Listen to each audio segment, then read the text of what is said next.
జై భారత్ దినోత్సవం తోటి భారతీయులందరికీ నమస్కారాలు తెలియజేస్తూ మిత్రులారా, ఇటీవల మనకు అత్యున్నతమైనటువంటి న్యాయస్థానం సుప్రీంకోర్టు. ఈ సుప్రీంకోర్టు ఇటీవల కొన్ని తీర్పులు చూస్తూ ఉంటే ప్రజల్లో ఒక గందరగోళం ఏర్పడుతున్నది. ఏంటో ఈ గందరగోళానికి కారణం అంటే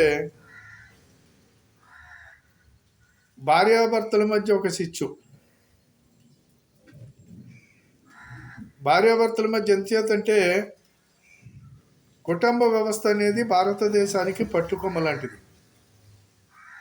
యుగయుగాల నుంచి కూడా చూసుకున్నట్లయితే కనుక భారతదేశానికి ఏంట్రా భారతదేశం ఈనాటికి చాలా గౌరవంగా నిలబడింది అంటే కుటుంబ వ్యవస్థ.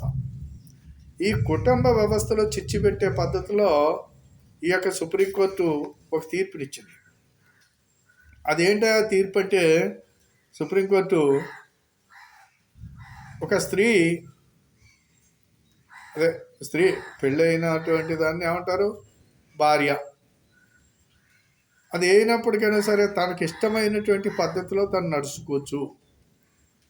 తన ఇష్టమైనటువంటి వాడితోటి లౌంగిక సుఖాన్ని పొందొచ్చు. దీనికి ఎలాంటి హక్కు భర్తకు లేదు, అడిగే హక్కు భర్తకు లేదు అని చెప్పి సుప్రీంకోర్టు తీర్పిచ్చింది. మరి ఈ తీర్పుని మనం అంగీకరిద్దామా? సుప్రీంకోర్టు వాళ్ళకి ఇంక వేరే పని లేదా?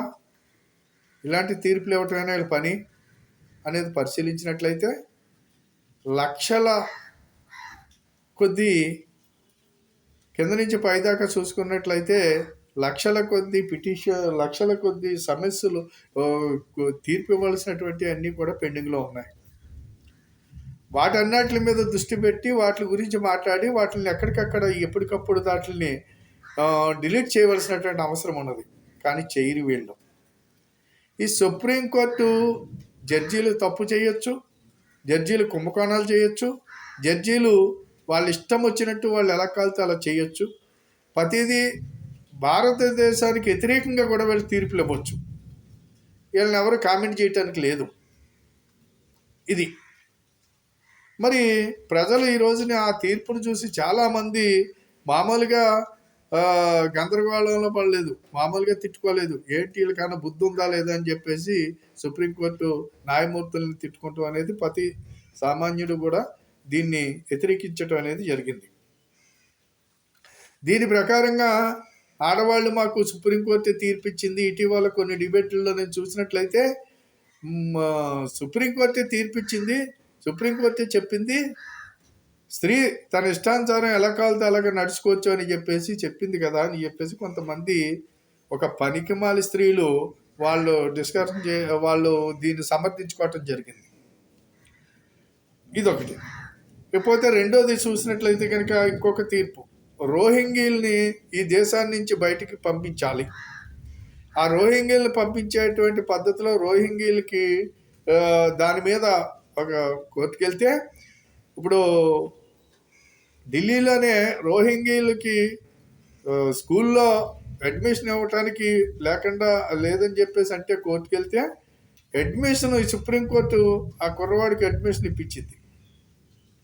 ఎక్కడి నుంచో బంగ్లాదేశ్ నుంచి, మయన్మార్ నుంచి, ఎక్కడెక్కడి నుంచో భారతదేశానికి వచ్చి వాళ్ళ ఇష్టానుసారం వాళ్ళు వ్యవహరిస్తూ ఉంటే ఇక్కడ అనేక రకాలైనటువంటి గందరగోళాలు జరుగుతూ ఉంటే, అత్యాచారాలు జరుగుతున్నాయి. అనేకమైనటువంటి విషయాలు వీళ్ళకి తెలియక కాదు, కానీ వీళ్ళ వంకరగా తీర్పు ఇవ్వటమే వీళ్ళకి తెలుసు. ఆ రకంగా రోహింగ్యల్ని బయటికి పంపాలనే దాని గురించి మోకాలడ్డేస్తుంది. అదే కాకుండా ఈ వక్కు చట్టము పార్లమెంట్ ఆమోదించిన తర్వాత పార్లమెంటు అది అత్యున్నతమైనటువంటి ఈ దేశానికి పార్లమెంటే కదా సుప్రీం. ఆ పార్లమెంట్ ఏదైతే ఉందో ఆ పార్లమెంట్ ఆమోదించిన తర్వాత దాన్ని ఈ వక్కు చట్టాన్ని పిటిషన్లు తీసుకుని దీనికి మోకాలడ్డటం ఏంటి ఇది పద్ధతి? ఇప్పుడు వక్కు చట్టాన్ని మోకాలడ్డా కరెక్టే, మోకాలడ్డినటువంటి వాడు దీని మీద వందల వేల లక్షల కొలిది పిటిషన్లు వేసినటువంటి వాళ్ళు ఉన్నారు. మా భూమి దొబ్బేశారు, మా ఇల్లు మాదంటున్నారు, లేకపోతే మా భూమి ఇది, ఈ భూమిని మాదంటున్నారు, లేకపోతే ఈ దేవాలయం మాదంటున్నారు అని చెప్పి చాలామంది కోర్టుకు వెళ్ళినటువంటి సంఘటనలో ఈ వక్కు చట్టం ప్రకారంగా కాంగ్రెస్ వాళ్ళు వీళ్ళకి కల్పించినటువంటి హక్కు ప్రకారంగా వాడు ఈ ఆస్తి మాది అని చెప్పేసి అంటే ఆస్తి నీది కాదని మనం నిరూపించుకోవాలి. మనం ఎవడు ఆస్తిదారుడు ఉన్నాడో నిరూపించుకోవాలి. ఆడేం నిరూపించుకోవాల్సిన అవసరం లేదు.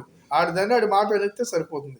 ఈ రకమైనటువంటి అధికారాలు వాళ్ళకి ఇచ్చి ఆ రకంగా వాళ్ళు ఎక్కడికక్కడ ఊళ్ళు దోసేస్తే వాళ్ళు సుప్రీంకోర్టుకి వెళ్తే కనీసం ఒక్కదాని మీద కూడా ఇది తప్పు ఇది ఒప్పు అని చెప్పి ఇప్పుడు తీర్పు ఇవ్వలేదు. వాటి మీద యాక్షన్ లేదు. మరి పార్లమెంటు దాన్ని అంతటినీ కంట్రోల్ చేయాలి. అనేక మంది అమాయకులు ఈ యొక్క ఉచ్చులో పడుతున్నారు, ఈ ఇందులో ఇరుక్కుంటున్నారు. అది కాబట్టి వీళ్ళని కట్టడి చేయాలనేటువంటి ఉద్దేశంతో పార్లమెంట్ చట్టం చేస్తే, ఉభయ సభలో చట్టం చేసి రాష్ట్రపతి ఆమోదిస్తే సుప్రీంకోర్టు మోకాలు అడ్డేసింది. ఎందుకు అడ్డేయాలి? మీకు ఎక్కడుందో అర్హత? మీరు పార్లమెంట్ చట్టాలు చేస్తే చట్టాల ప్రకారంగా మీరు తీర్పు ఇవ్వాల్సినటువంటి వాళ్ళు, ఆ చట్టం ప్రకారంగా దాన్ని మీరు ఆ తీర్పులు ఇవ్వాల్సినటువంటి జడ్జీలు ఎవరైతే సుప్రీం, అంతే తప్పించి పార్లమెంట్లో చేసినటువంటి చట్టాలని మళ్ళా దానికి ఒక కమిటీ వేశారు, కమిటీ ఆమోదించింది. ఇలాగ అన్ని రకాలుగా అయినటువంటి చట్టాన్ని వీళ్ళు వ్యతిరేకించడం అనేది ఇదొకటి. మరి వీళ్ళ ఉద్దేశాలు ఏంటి అసలు? ఇదొకటి. ఇకపోతే దీనికి ఈ రకమైనటువంటి ఈ చట్టానికి మోకాలడ్డం ఏంటో అనేది ఇదొకటి చేసే పని. మరి దేశానికి మేలు జరిగేటువంటి పనులు ఏమన్నా ఈ సుప్రీంకోర్టు చేస్తుందా అంటే ఎప్పుడూ చేయట్లేదు. ఈ సుప్రీంకోర్టు కూడా ఎందుకు అలా చేస్తుందా అనేది మనం పరిశీలించుకోవాల్సినటువంటి అవసరం ఈనాడు ప్రజల్లో ఉంది. ప్రజలందరూ కూడా ఇలాంటి సుప్రీంకోర్టు ఈ రకంగా కుదరదు, సుప్రీంకోర్టులో కూడా సవరణ జరగాలి, ఈ యొక్క జడ్జీల సవరణ జరగాలి అనేది కూడా ప్రజలు కోరుకుంటూ ఉన్నారు. ఇకపోతే ఇటీవల మధ్యప్రదేశ్ ఖజురోహా అనేటువంటి గ్రామం నుంచి ఎప్పుడో దోపిడీకి గురైనటువంటి విష్ణాలయం ఉంటే దాన్ని తలదీసేసి ఉంది అక్కడ. ఈ రకంగా ఉన్నటువంటి విష్ణాలయాన్ని పునరుద్ధరించమని చెప్పేసి కోర్టుకు వెళ్ళటం జరిగింది. అతను ఒక భక్తుడు కోర్టుకు వెళ్ళటం జరిగింది. కోర్టుకు వెళ్తే యాలనగా మాట్లాడినటువంటి సుప్రీం ఏ రకంగా యాలనగా మాట్లాడిందంటే ఆ గవాయో కషాయో ఎవడో ఉన్నాడు కదా, ఈ యాలనగా మాట్లాడటం జరిగింది. ఈ యాలన ఏమిట్రా అంటే, నువ్వు ఇటువంటి పిటిషన్లు మేమేమి తీసుకోము, అది కాబట్టి దీని మీద విచారణలు ఏమి ఉండవు, నువ్వు విష్ణు భక్తుడిని అంటున్నావు కాబట్టి విష్ణువుని అడుక్కోపోయి అని చెప్పేసి ఈ యొక్క సుప్రీము చెప్పడం జరిగింది. మరి ఇంత యాలనగా హిందూ యొక్క దేవుళ్ళని ఇంత అవహేళనగా మాట్లాడినటువంటి ఈ యొక్క సుప్రీంని ఏమని మనం సంబోధించాలి? వీళ్ళు చేసే తీర్పులు అంతే. కాబట్టి ఈ సుప్రీం అనేది ఈ దేశంలో సంస్కృతి సాంప్రదాయాలకి, ఇక్కడ ఉన్నటువంటి యొక్క దేశానికి అన్యాయం జరుగుతుంటే దేశానికి జరిగేటువంటి అన్యాయాలకి సుప్రీం సరైనటువంటి పద్ధతులు నడుచుకోవట్లేదు అనేది మనకి ఈనాడు తెలుస్తుంది. వాళ్ళే కుంభకోణాలు చేస్తున్నారు. ఇటీవల ఎవడో ఆదిత్యవర్మ ఎవడో ఉన్నాడు, ఆ జడ్జి. ఎందుకు వీడు అంటున్నానంటే, కుంభకోణాలు చేసేవాళ్ళని మనం గౌరవించవలసిన, రెస్పెక్ట్ ఇవ్వాల్సిన అవసరం ఏముంది? వీళ్ళు ఇప్పుడే కాదు, రాజశేఖర రెడ్డి జగన్నాథ్ కేసుల్లో పరశురామయ్య అనేవాడు, పెద్ద రాక్షసులాగా ఉండేవాడు. పరశురామయ్య అనేవాడు ఆడు అలాగే 100 కోట్లు తీసుకున్నాడు. ఈ రకంగా ఈ జడ్జీలందరూ కూడా తీసుకోవటం అనేది తీసుకుని ఈ దేశంలో ఏవైతే తీర్పులు ఇవ్వాలో దేశానికి సంబంధించినటువంటి పద్ధతుల దేశ గౌరవాన్ని నిలబెట్టే తీర్పులు ఇవ్వటం అనేసి వీళ్ళు వంకరగా తీర్పులు ఇస్తున్నారు అనేది ఇక్కడ మనం గమనించుకోవటం అవసరం ఉంది. ఏకంగా 100 కోట్ల కట్టలో ఏకంగా కట్టలు తగలడిపోతే దాని గురించి ఈవేళకి విచారణ లేదు. దాని గురించి జడ్జీలను ఎవరు ఏమీ చేయకూడదట, ప్రభుత్వానికి కూడా అధికారం లేదట. ఇది ఈనాడున్నటువంటిది. తర్వాత జడ్జి నియామకం ఏదైతే ఉన్నదో వాళ్ళ వారసుల్ని పెట్టుకుని వాళ్ళ జడ్జీలుగా వాళ్ళే చలమణి అవుతూ ఇక్కడ అనేక రకాల మంచి కార్యక్రమాలకు మోకాలు అడ్డేస్తున్నారనేది మన ప్రజలందరూ కూడా గమనిస్తూ ఉన్నారు. ఇప్పుడు ఈనాడు సుప్రీంకోర్టు అంటే ఈ రోజున మన వ్యవస్థలన్నిటిని కూడా అవహేళన అయ్యేటువంటి స్థితికి వచ్చేసినాయి. ఈ రోజు 4 స్తంభాలు పార్లమెంట్ కానివ్వండి, సుప్రీం కానివ్వండి, ఆ, ఎన్నికల సంఘం కానివ్వండి, ఇలాగా 4 రకాలైనటువంటి 4 స్తంభాలు ఈ దేశానికి పట్టుకోమల్లాంటి ఇవన్నీ కూడా ఈ రోజు చూసినట్లయితే కనుక అవహేళనకు గురవుతున్నాయి. అవహేళనకు గురయ్యేటువంటిది ఇందులో కీలకమైనటువంటిది సుప్రీం. ఈ సుప్రీము ఈ రోజుని ప్రజల్లో ఒక సులకన భావన వచ్చేసింది. సుప్రీంకోర్టు ఏంటి, ఈ జడ్జీలు ఏమిటి, ఈ పద్ధతి ఏంటి అని చెప్పేసి. మరి ఇది ఎంతవరకు మీరు కనీసం మీకు ఏ రకంగా ఈ ప్రజల్లో వచ్చినటువంటి భావాల్ని మీరు ఏ రకంగా తొలగిస్తారో వేచి చూడవలసినటువంటి అవసరం కూడా మనకు ఉంది. అంతే కాబట్టి ఇప్పటికైనా సుప్రీము జాగ్రత్త వహించి ఏవైతే పెండింగ్ కేసులు అనేక మంది దోపిడీదారులు ఇవాళకి మీరు వాళ్ళకి శిక్షలు వేయలేదు. ఈ రోజున 1000 కోట్లు దోచుకుని ఈ రోజున మామూలుగా మీకు పదవులు అనిపిస్తూ ఉంటే వాళ్ళకి ఏ రకమైనటువంటి శిక్షలు మీరు వేయలేదు.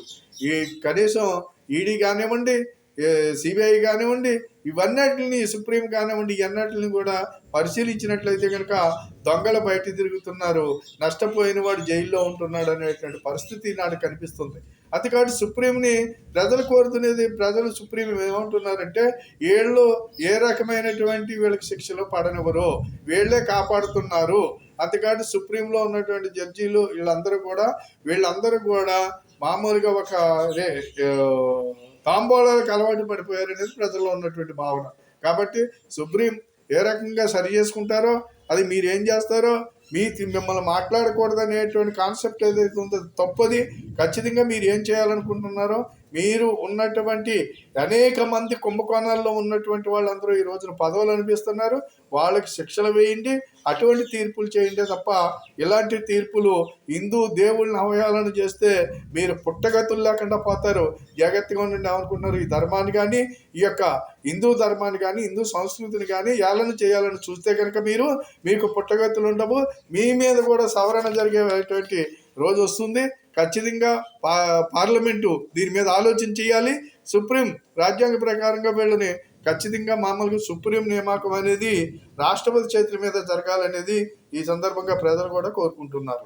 జై హింద్, జై భారత్. ఈ వీడియో 10 మందికి షేర్ చేయండి, సబ్స్క్రైబ్ చేయమని కోరుతూ చాలా తీసుకుంటున్నాను.